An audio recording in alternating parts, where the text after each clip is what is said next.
മതരാഷ്ട്രീയം എന്താണ്, പൊളിറ്റിക്കൽ ഇസ്ലാം എന്താണ് എന്ന് ഒരു കൺഫ്യൂഷൻ വ്യാപകമായി കേരളത്തിൽ ഉണ്ടാക്കാൻ ശ്രമിക്കുന്നുണ്ട്.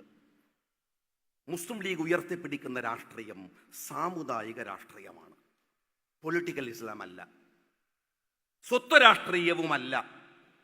മുസ്ലിം ലീഗ് 60-70 കൊല്ലമായി ഈ സമുദായത്തെ പൊളിറ്റിസൈസ് ചെയ്തു, രാഷ്ട്രീയവൽക്കരിച്ചു. അവരോട് 921 ശേഷം നിങ്ങൾ മനസ്സിലാക്കണം, CHന്റെ പ്രസംഗം, CHനല്ലേ അനുസ്മരിക്കണത്. CH അവരോട് പറഞ്ഞു, നിങ്ങൾ റോഡ് ഉണ്ടാക്കണം, പാലം ഉണ്ടാക്കണം, നിങ്ങൾ ഭയപ്പെടരുത്, ഒന്നിച്ചു നിൽക്കണം, അള്ളാഹുവിന്റെ മാർഗത്തിൽ ഒന്നിച്ചാൽ അള്ളാഹു സഹായിക്കും. ഇതൊക്കെ ഇങ്ങനെ ഹയത്തുകളും ഹദീസുകളും ഒക്കെ ഓതിയിട്ട് CH ഇങ്ങനെ മനോഹരമായി പ്രസംഗിച്ച് നമ്മൾ റോഡ് ഉണ്ടാക്കാൻ വന്നു, പാലുണ്ടാക്കാൻ വന്നു, സ്കൂൾ ഉണ്ടാക്കാൻ വന്നു. അതൊക്കെ ഈ നാട്ടിൻ്റെ പ്രശ്നമാണ്, മനുഷ്യരുടെ പ്രശ്നമാണ്. എന്നിട്ട് അതിനിടയിൽ പറഞ്ഞു അവകാശബോധമുള്ളവരാവണം, സമുദായത്തിൻ്റെ ജനസംഖ്യാനുപാതികമായ അവകാശങ്ങൾ നമുക്ക് ലഭിക്കണം. ഇതാണ് പ്രശ്നം. ആളുകളെ നിക്കരിപ്പിക്കുന്ന പണി ലീഗിൻ്റെ പണിയല്ല, ഓർമ്മിക്കണേ. ആളുകളെ ഹജ്ജ് ചെയ്യാൻ പറഞ്ഞയക്കണ പണി, നോമ്പ് തോൽക്കാൻ പറഞ്ഞ് അവരെ പ്രേരിപ്പിക്കുന്ന പണി ലീഗിന്റെ പണിയല്ല. ലീഗിന്റെ പണി എന്താ അറിയങ്ങള്? നോമ്പ് നോൽക്കരുത് എന്ന് പറഞ്ഞാൽ, ഹജ്ജ് ചെയ്യാൻ പോകാൻ പാടില്ലെന്ന് പറഞ്ഞാൽ, നമസ്കരിക്കരുത് എന്ന് പറഞ്ഞാൽ അതിന് അവകാശമുണ്ടെന്ന് ഒരു ജനതയുടെ മുന്നിൽ പറയുന്ന പണിയാണ്. എന്നിട്ടല്ലേ വിരൽ അനക്കണോ അനക്കണ്ടേ, കുത്തുവോ മലയാളത്തിൽ പറയണോ പറയണ്ട, അതൊന്നും ലീഗിന്റെ പണിയല്ല, ലീഗിന്റെ ഏർപ്പാടേയല്ല. ഇസ്ലാമികമായ ഒരു രാഷ്ട്രം ഉണ്ടാക്കുക എന്ന് പറയുന്ന പണിയും ലീഗിന്റെ പണിയല്ല. ലീഗ് സാമുദായിക രാഷ്ട്രീയമാണ്. ഇത് CH സൂക്ഷ്മമായിട്ട് പറഞ്ഞു. എന്താ പറഞ്ഞത്? വർഗീയതക്കെതിരെ തലമുടിനാരിട അതിരുവെച്ചു. ഞാനൊരു പലപ്പോഴും പറയാറുള്ളൊരു കാര്യമാണ്. ഇപ്പോൾ പാമ്പുരുത്തി എന്ന് പറയുന്നത് എൻ്റെ അഴീക്കോട് മണ്ഡലത്തിൻ്റെ തൊട്ടടുത്തുള്ള സ്ഥലമാണ്. പാമ്പുരുത്തി പാലവും CHും തമ്മിലൊരു ബന്ധമുണ്ട്. പാമ്പുരുത്തി ഒരു മുസ്ലിം ഭൂരിപക്ഷ പ്രദേശമാണ്. അവിടെ പാലല്ലേ, ഒരുപാട് ജനങ്ങൾ ബുദ്ധിമുട്ടി, കുട്ടികൾക്ക് സ്കൂളിൽ പോകാനൊക്കെ ബുദ്ധിമുട്ടാണ്, തോണിയിലൊക്കെ പോകണം. അങ്ങനെ നാട്ടുകാരെല്ലാം കൂടി CH പൊതുമരാമത്ത് മന്ത്രിയായപ്പോൾ CHനെ കാണാൻ പോയി. ആക്ഷൻ കമ്മിറ്റി CHനോട് പറഞ്ഞു, CH പാലം വേണം, അങ്ങനെയാണ് ഇങ്ങനെയാണ്. CH പറഞ്ഞു പൈസ ഇല്ല, ബജറ്റിൽ വെക്കാൻ പൈസ ഇല്ല. അങ്ങനെ ആക്ഷൻ കമ്മിറ്റി നിരാശരായിട്ട് പുറത്തിറങ്ങുമ്പോൾ അതിനകത്തുനിന്ന് ലീഗിൻ്റെ 2-3 ആൾക്കാർ പാഞ്ഞുള്ളിലേക്ക് പിന്നെയും കയറി. എന്നിട്ട് CHനോട് ചെവി പറഞ്ഞു, CH ആ പാലത്തിൻ്റെ പ്രശ്നം എന്താ അറിയോ? അവിടെ മഹാഭൂരിപക്ഷം മുസ്ലിങ്ങളാണ്, ആ പാലം വന്നാൽ മുസ്ലിങ്ങൾക്ക് ഭയങ്കര ഉപകാരം ഉണ്ടാവും. CH പറഞ്ഞു, മുസ്ലിങ്ങൾക്ക് ഉപകാരമുള്ളൊരു പാലത്തെക്കുറിച്ച് ഞാൻ കേട്ടിട്ടുണ്ട്, അതിൻ്റെ പേര് സിറാത്ത് പാലം എന്നാണ്, പാമ്പുരുത്തി പാലം എന്നല്ല.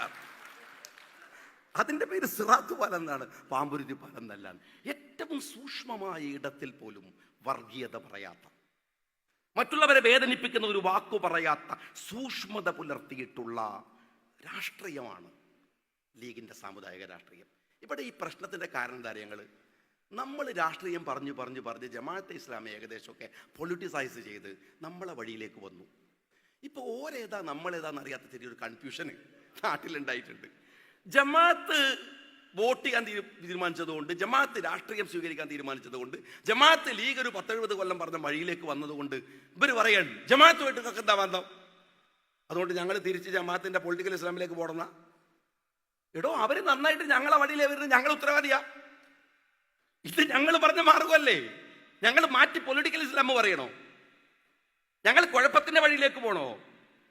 എന്തുമാത്രം ഒരു കുഴപ്പം പിടിച്ച വർത്താനാണ് നിങ്ങൾ പറയുന്നത്? മുസ്ലിം ലീഗ് വളരെ സൂക്ഷ്മതയോടെ, CH ആദരണീയനായ ഖാദർ മൊയ്തീൻ സാഹിബൊക്കെ ജീവിക്കുകയാണ് നിങ്ങളുടെ മുമ്പിൽ. ജീവിച്ചിരിക്കുന്ന, മരിച്ചുപോയ ഞാൻ മുനീർ സാഹിബ് ഇന്നിവിടെ വരേണ്ട ആളായിരുന്നു. എന്നോട് ഇസ്മായിൽ നേരത്തെ കാണിച്ചു, മുനീർ സാഹിബിൻ്റെ പേജിൽ പോയി പരിപാടിയുടെ ലൈവ് ഇട്ടിട്ടുണ്ട്. ആശുപത്രിയിൽ ഇങ്ങനെ വല്ലാത്തൊരവസ്ഥയിലായിരുന്നു മുനീർ സാഹിബ് ഉണ്ടായിരുന്നത്.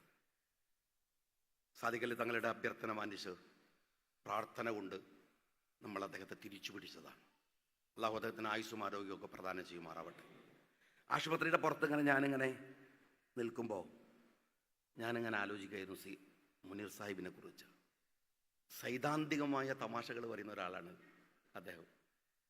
ഒരിക്കൽ ഗഫൂർ, അത് മലപ്പുറം ജില്ലാ സെക്രട്ടറി ഗഫൂർ ഇന്നലെ ഫേസ്ബുക്കിൽ എഴുതിയിരുന്നു. ഞങ്ങളൊരിക്കൽ യാത്ര പോകുമ്പോഴാണ് തിരുവനന്തപുരത്ത് UDF മാർച്ചിൽ മുനീർ സാഹിബ് കുഴഞ്ഞു വീണു എന്ന് കേൾക്കുന്നത്. 1 മണിക്കൂർ കഴിഞ്ഞപ്പോൾ വിളിച്ചപ്പോൾ എനിക്ക് അദ്ദേഹത്തെ കിട്ടി. അദ്ദേഹം ലൗഡ് സ്പീക്കറിലിട്ടപ്പോൾ ഞങ്ങളോട് പറഞ്ഞു, ഞാൻ ചോദിച്ചു നിങ്ങൾ ശ്രദ്ധിക്കണ്ടേ? അപ്പോൾ പറഞ്ഞു അതങ്ങനെയൊന്നുമല്ല. ആ പരിപാടിയിൽ സതീശനും രമേശ് ചെന്നിത്തലയും കുഞ്ഞാൽ സാഹിബൊക്കെ ഉണ്ട്. ശ്രദ്ധ മുഴുവൻ ഓരേലേക്ക് പോയി. പിന്നെ ഞാൻ കുഴഞ്ഞു വീഴാതെ മീഡിയയിൽ വരാനുള്ളൊരു സാധ്യതയില്ല എന്ന് പറഞ്ഞു. വളരെ തമാശ. ആ മനുഷ്യന് ആശുപത്രി കിടക്കയിൽ ഡ്രിപ്പ് അഴിച്ചിട്ടില്ല. മുനീർ സാഹിബിനെ കാണാൻ വേണ്ടി ഞാൻ ആശുപത്രിയിൽ നിൽക്കുമ്പോൾ എൻ്റെ തൊട്ടടുത്തൊരു സ്ത്രീ ശരീരമാസകലം പൊള്ളലേറ്റ് പ്ലാസ്റ്റിക് സർജറി കഴിഞ്ഞ് ഒരു സ്ത്രീ, കാണാൻ നമുക്കൊരു വിഷമമുണ്ടാവുന്ന രൂപത്തിലുള്ളൊരു സ്ത്രീയുണ്ട്. ഞാൻ അവരോട് ചോദിച്ചു എവിടെ നിന്നാണ്. അവർ ഹൈദരാബാദിൽ നിന്ന് വന്നതാണ്. മുനീർ സാഹിബിന് സുഖമില്ല എന്ന് കേട്ടിട്ട് വന്നതാണ്. ഇങ്ങനെ കൈപിടിച്ചിരുന്നു പ്രാർത്ഥിക്കുകയാണ്. ഭർത്താവ് ആസിഡ് മുഖത്തൊടിച്ച് അവരുടെ സുന്ദരമായ മുഖം വികൃതമായതാണ്. ഇന്ത്യയിൽ ഇത്തരത്തിൽ ദുരന്തങ്ങളിൽപ്പെട്ട് പ്ലാസ്റ്റിക് സർജറിക്ക് വിധേയമായി ജീവിതത്തെ അതിജയിക്കാൻ പറ്റുന്നവർക്ക് വേണ്ടി നേതൃത്വം കൊടുത്ത ഒരു മന്ത്രിയായിരുന്നു മുനീർ സാഹിബ് എന്ന് അവരെന്നോട് പറഞ്ഞപ്പോഴാണ് ഞാനത് അറിയുന്നത്. CH മുഹമ്മദ് കോയ സാഹിബിനെ ഈ സമുദായം ഉൾക്കൊണ്ടു. CHന് ശേഷം അത്തരം ആഹ്വാനങ്ങൾ ഉൾക്കൊള്ളാൻ സമുദായം പാകപ്പെട്ടിട്ടുണ്ടോ എന്നതാണ് എൻ്റെ ചോദ്യം. നിരാലംബമായിരുന്ന 40കളിൽ 50കളിൽ CH പറയുന്ന വാക്കുകൾക്ക് പവിഴത്തിൻ്റെ വിലയുണ്ടായിരുന്നു. സമുദായത്തിന് അതുമാത്രമായിരുന്നു ആശ്രയം. അതുപോലെ വന്ന് ഇന്ന് പറയുന്നത് കേൾക്കാത്തത് എന്താണെന്നറിയോ? അന്നത്തെ മുസ്ലിം സമുദായത്തിൻ്റെ മുമ്പിൽ വേദനകളും സങ്കടങ്ങളും ആയിരുന്നു. ഇന്ന് വറ്റുകുത്തുന്ന കുഴപ്പാണ്. ഇന്ന് അത്തരമൊരു കാര്യം കേൾക്കുന്നിടത്ത് അതിൻ്റെ ജാഗ്രതയുടെ കുറവ് വരുന്നത് സൗകര്യങ്ങൾ വർദ്ധിക്കുന്നത് കൊണ്ടാണ്. അടിസ്ഥാനപരമായി നഷ്ടപ്പെടുന്ന എന്തെല്ലാം കാര്യങ്ങൾ ഒരുപാട് മുസ്ലിം ലീഗ് രാഷ്ട്രീയ പാർട്ടിയുടെ നേതൃത്വം എടുക്കുന്ന തീരുമാനങ്ങൾ. ഇപ്പോൾ ഞാൻ ചോദിക്കതേ, മാറ്റങ്ങളൊക്കെ ഉൾക്കൊള്ളാൻ നമ്മളൊക്കെ ഒരുപാട് തയ്യാറായിട്ടുണ്ട്. പക്ഷെ നമ്മൾ ആ മാറ്റങ്ങൾ ഇത്രമാത്രം ഏറ്റവും കൂടുതൽ നമ്മൾ ഉൾക്കൊണ്ട മാറ്റം കാര്യങ്ങൾ ടെക്നോളജിയാണ്. ഈ ടെക്നോളജിയിൽ നമ്മൾ ഉൾക്കൊണ്ട മാറ്റം ഈ കമ്മ്യൂണിറ്റിക്ക് ഗുണപരമായി നിങ്ങളും ഞാനും എത്ര പേര് ഉപയോഗിക്കുന്നുണ്ട്? ഞാൻ നിങ്ങളോടൊക്കെ ചോദിക്കട്ടെ, നിങ്ങളുടെ സ്റ്റാറ്റസ് നിങ്ങൾ എന്താ വെക്കണമെന്ന് ആലോചിച്ചിട്ടുണ്ടോ? നിങ്ങൾ ഉണ്ടാക്കുന്ന റീല് ഈ സമൂഹത്തിനും നാട്ടിനും എത്രമാത്രം ഗുണമുള്ളതാണ് നിങ്ങൾ ആലോചിച്ചിട്ടുണ്ടോ? എൻ്റെ കൂടെ എന്നോട് സ്നേഹമുള്ളത് കൊണ്ട് എൻ്റെ അടുത്ത് വന്ന് സെൽഫി എടുത്തിട്ട് അത് സ്റ്റാറ്റസ് ആക്കുക. എന്നെ പോലത്തെ ഒരു സാധുവിൻ്റെ ഒക്കെ സ്റ്റാറ്റസ് ആക്കേണ്ട വല്ല കാര്യമുണ്ടോ? ഞാൻ അറിയാനായിട്ട് ചോദിക്കുകയാണ്. അവനവനെ പ്രൊമോട്ട് ചെയ്തിട്ട് റീലുണ്ടാക്കുകയും സ്റ്റാറ്റസ് വെക്കുകയും ചെയ്യുന്നതല്ലാതെ അത് വെക്കുന്നതിന് മുമ്പ് സമൂഹത്തിൽ 10 റുപ്പികയുടെ ഗുണമുള്ള ഒന്നാണ് ഞാൻ ചെയ്യുന്നത് എന്ന് എപ്പോഴെങ്കിലും നിങ്ങൾ ആലോചിച്ചിട്ടുണ്ടോ? ആലോചിക്കണമെന്ന് ഞാൻ നിങ്ങളോട് പറയാൻ. നിങ്ങൾ മനസ്സിലാക്കേണ്ട ഒരു കാര്യമുണ്ട്. നിങ്ങൾ ഇന്ത്യയിൽ മാറ്റങ്ങൾ വരുത്തുന്ന, നമ്മൾ മാതൃകയാക്കണമെന്ന് വിചാരിക്കുന്ന ഏതെങ്കിലും ഒരു മനുഷ്യൻ, ഒരു ബുദ്ധിജീവി, അയാളുടെ സ്റ്റാറ്റസ് നോക്കിയിട്ടുണ്ടോ? അയാളുടെ റീല് നോക്കിയിട്ടുണ്ടോ? കുറച്ചെങ്കിലും ഉളുപ്പുള്ള ഒരാൾ അങ്ങനെ ചെയ്യുന്ന നിങ്ങൾ കണ്ടിട്ടുണ്ടോ? ഈ ടെക്നോളജിയെ നിങ്ങൾ എത്ര പേർ ഗുണപരമായിട്ടാണ്? അപ്പം ചോദിക്കും, ഇത് പറയുന്ന ഷാജിയാണ്, ഓൻ്റെ എന്തെല്ലാം റീലാണ് വരുന്നത്? വല്ലാഹി ഞാൻ അറിഞ്ഞിട്ട് വരുന്ന റീലുകൾ ഒന്നുമില്ല. അഥവാ എൻ്റെ ശ്രദ്ധയിൽപ്പെട്ടാൽ ഞാൻ അവരോട് പറയും. എന്തിനറിയോ? കാണാനൊക്കെ എനിക്കിഷ്ടമാണെങ്കിലും പറഞ്ഞിട്ടില്ലെങ്കിൽ ഒരു തെറ്റായി പോവല്ലോ എന്നുള്ളത് കൊണ്ട് പറയും, ചെയ്യരുത്. പ്രസംഗം കൊടുത്തോട്ടെ, നല്ലതാണ്, പ്രസംഗം ആൾ കേൾക്കാൻ വേണ്ടിയാണ് പറയണത്. അല്ലാണ്ട് കാറിൽ പോകുന്നത്, ബൈക്കിലിരിക്കുന്നത്, നടന്നു പോകുന്ന സ്ലോ മോഷൻ, സിനിമാ നടന്മാരെ പോലും വെല്ലുന്ന ഷോകൾ, അതാണോ നിങ്ങളിൽ നിന്നൊരു സമൂഹം പ്രതീക്ഷിക്കുന്നത്? നിങ്ങൾ വിചാരിക്കുന്നുണ്ടോ അങ്ങനെ? നിങ്ങളുടെ ഇടയിൽ ചില സുഹൃത്തുക്കൾ എൻ്റെ പേരിൽ പാട്ടുണ്ടാക്കിയപ്പോൾ എന്തൊരു രസമാണ്, എനിക്ക് ഞാൻ ഒറ്റ കുറേ കേട്ടു, ആരും കേട്ടാൽ മോശം വെച്ചിട്ട്. പക്ഷേ ഞാൻ അവരോട് പറഞ്ഞത് വേണ്ടായിരുന്നു. എന്തിനറിയോ? ഒരു സമാധാനത്തിനാണ്. തല്ലിപ്പൊളിയല്ല നമ്മൾ എന്ന് നമ്മളെ ബോധ്യപ്പെടുത്താനാണ്. രാത്രി കിടങ്ങുമ്പോൾ ഛേ എന്ന് പറയാതിരിക്കാനാണ്. CH ഓർത്താൽ മാത്രം പോരാ. ഒരു സമുദായത്തിന് വേണ്ടി മെഴുകുതിരി പോലെ ഒഴുകി എന്നൊന്നും പറഞ്ഞാൽ മാത്രം പോരാ. അങ്ങനെ ജീവിച്ചവരവരൊക്കെ അവനവനെങ്ങനെ പ്രൊമോട്ട് ചെയ്തിട്ട് നാട്ടുകാരെ കാണിച്ചിട്ട് അതിൻ്റെ മാർക്കറ്റിൽ ജീവിച്ചവരല്ല 42 കൊല്ലം കഴിഞ്ഞിട്ടും നമ്മൾ ഓർക്കുന്നത്. ആ നന്മ കൊണ്ടാണ്. ഞാൻ ഈ അടുത്ത് ബഹാവുദ്ദീൻ ഉസ്താദ് ഇപ്പം നമ്മളുടെ ഒരു ട്രെൻഡാണല്ലോ. ബഹാവുദ്ദീൻ ഉസ്താദിൻ്റെ ഒരു പ്രസംഗം ഞാൻ കേട്ടു ഈ അടുത്ത്.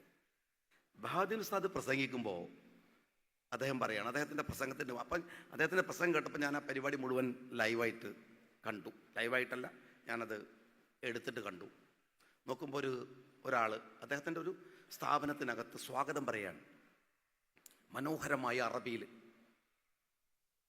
ഉസ്താദ് പ്രസംഗം തുടങ്ങി. ആ അറബിയിൽ അദ്ദേഹം സ്വാഗതം പറയുന്നുണ്ട്, സൂഫി വര്യനാണ് ഈ മനുഷ്യൻ എന്നൊക്കെ പറഞ്ഞ് ബഹാവുദ്ദീൻ ഉസ്താദിനൊക്കെ കയറ്റി അടിക്കുന്നുണ്ട്. ബഹാവുദ്ദീൻ ഉസ്താദിൻ്റെ പ്രസംഗം തുടങ്ങിയപ്പോൾ അദ്ദേഹം പറഞ്ഞു, ആ അറബി ഇവിടെ ഇരിക്കുന്ന ഈ സദസ്സിലെ എത്ര ആളുകൾക്ക് മനസ്സിലായിട്ടുണ്ട്? ഈ നിന്റെ ഭാഷാ പാണ്ഡിത്യം കാണിക്കാനല്ലല്ലോ സ്വാഗത പ്രസംഗം. മനുഷ്യന്മാർക്ക് മനസ്സിലായോണ്ടേ അവരെ സ്വാഗതം ചെയ്യണമെന്ന്. അത് മലയാളത്തിൽ പറഞ്ഞാൽ പോരെ? എന്നിട്ട് ചോദിക്കുകയാണ്, എന്തിനാണ് വെറുതെ എന്നെ പറ്റിയൊക്കെ ഇങ്ങനെ പറയണത്? എന്ത് ദ്രോഹമാണ് അത്! ഇസ്ലാമിക വിരുദ്ധാണ്. ആ മനുഷ്യനെ ഇവരൊക്കെ വെറുതെ ആക്രമിക്കണത്. അത്ര സെൻസ് അദ്ദേഹത്തിനുണ്ട് എന്നത് തന്നെയാണ് അദ്ദേഹത്തിന് ഇത്രയേറെ ശത്രുക്കൾ ഉണ്ടാവാൻ കാരണം. ആ മഹാപണ്ഡിതൻ, പാണ്ഡിത്യം എന്താണ്? ഇസ്ലാമിലെ 3 ക്രൈറ്റീരിയ ഉണ്ട്. എന്താ ക്രൈറ്റീരിയ? 1 അദബ്, 2 ഇൽമ്, 3 ഇബാദത്ത്. ഇപ്പൊ നേരെ കുത്തനെയാണ്. ഇപ്പൊ ഇബാദത്ത്, ഇൽമ്, അദബ് എന്നാണ്. അദബ് ലാസ്റ്റ് മതി എന്നാണ്. നമ്മളെ ചിലവരൊക്കെ കാണുമ്പേ പണ്ഡിതൻ, നിങ്ങൾ കണ്ടിട്ടില്ലേ സൂഫി വര്യന്മാരായ പണ്ഡിതന്മാരൊക്കെ? ചാപ്പനങ്ങാടി ബാപ്പ മുസ്ലിയാരെ പോലെ, കണ്ണിയത്തിൽ സാദിനെ പോലെ, അങ്ങനെയൊക്കെ നിങ്ങൾ പരിശോധിച്ച് നോക്ക്. അദബ്, ഇൽമ്, ഇബാദത്ത്. ഇബാദത്ത് മാത്രം ഉണ്ടാവലല്ല, ഇൽമിൻ്റെ സൗന്ദര്യം ഉണ്ടാവണമെങ്കിൽ വിനയം ഉണ്ടാവണം, അദബ് ഉണ്ടാവണം. അതൊത്തുചേർന്ന മഹാമനുഷ്യനാണ് ബഹാവുദ്ദീൻ ഉസ്താദ് എന്ന് അദ്ദേഹത്തിൻ്റെ ഈ പ്രസംഗം കേട്ടപ്പോൾ എനിക്ക് തോന്നി. ഒരുപാട് ആൾക്കാരുണ്ട് വെറുതെ അല്ല അദ്ദേഹത്തെ എതിർക്കുന്നതൊന്നും. ഞാൻ നിങ്ങളോട് പറയണു, എല്ലാത്തിനും ഒരു സൗന്ദര്യം ഉണ്ടാവണം. ഖാദർ മൊയ്തീൻ സാഹിബ് സൗന്ദര്യവത്തായ ജീവിതം കൊണ്ട് നമ്മളെ അതിശയിപ്പിച്ച മനുഷ്യനാണ്. സൗന്ദര്യവത്തായ ജീവിതം, ലാളിത്യം. അദ്ദേഹം അങ്ങനെ, ഞാനിങ്ങനെ ആലോചിക്കുകയാണ്, ഇരിക്കുമ്പോഴൊക്കെ നേരത്തെ മുതലേ ഉണ്ട്, ശബ്ദമൊന്ന് ഉയരുമ്പോഴേക്ക് കൈയടിക്കാൻ കൈ ഇങ്ങനെ വെക്കും.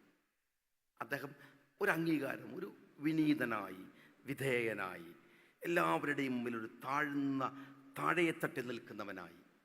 എപ്പോൾ കണ്ടാലും നേരത്തെ വരുമ്പോൾ ഇടയിൽ ഞാനിങ്ങനെ നിൽക്കുമ്പോൾ എന്നെ കണ്ടു, പിന്നെ കുറച്ച് കഴിഞ്ഞിട്ട് ഞാനാണെന്ന് ബോധ്യമായപ്പോൾ ഒരു പിതാവ് നമ്മളെ തൊടുന്ന ഒരു ഫീലാണ് ഖാദർ മൊയ്തീൻ സാഹിബ് നമ്മളെ തൊടുമ്പോൾ. വിനയാണ്, വേറൊന്നും വേണ്ട. വൃത്തിയാണ്. ഇന്നല്ലാഹ ജമീല യുഹിബ്ബുല്ലാഹു ജമാല. അള്ളാഹു സൗന്ദര്യത്തെ ഇഷ്ടപ്പെടുന്നവൻ മാത്രമല്ല, അള്ളാഹു സൗന്ദര്യമുള്ളവനാണ്. സൗന്ദര്യം ശരീരത്തിൻ്റെ മേക്കപ്പ് ഒന്നുമല്ല. സൗന്ദര്യം നിങ്ങളുടെ പെരുമാറ്റത്തിലുണ്ടാവണം, സാമ്പത്തിക ഇടപാടുകളിലുണ്ടാവണം, നിങ്ങളുടെ നേതൃപഥത്തിലുണ്ടായിരിക്കണം, നിങ്ങളുടെ കുടുംബജീവിതത്തിലുണ്ടായിരിക്കണം. എല്ലാം സൗന്ദര്യവത്തായി കൊണ്ടുപോകാൻ നിങ്ങളുടെ ബിസിനസ്സിലുണ്ടായിരിക്കണം, നിങ്ങളുടെ ജോലിയിലുണ്ടായിരിക്കണം. നിങ്ങളെ കാണുമ്പോൾ മറ്റുള്ളവർക്ക് ആശ്വാസമുണ്ടാവുക, സന്തോഷമുണ്ടാവുക.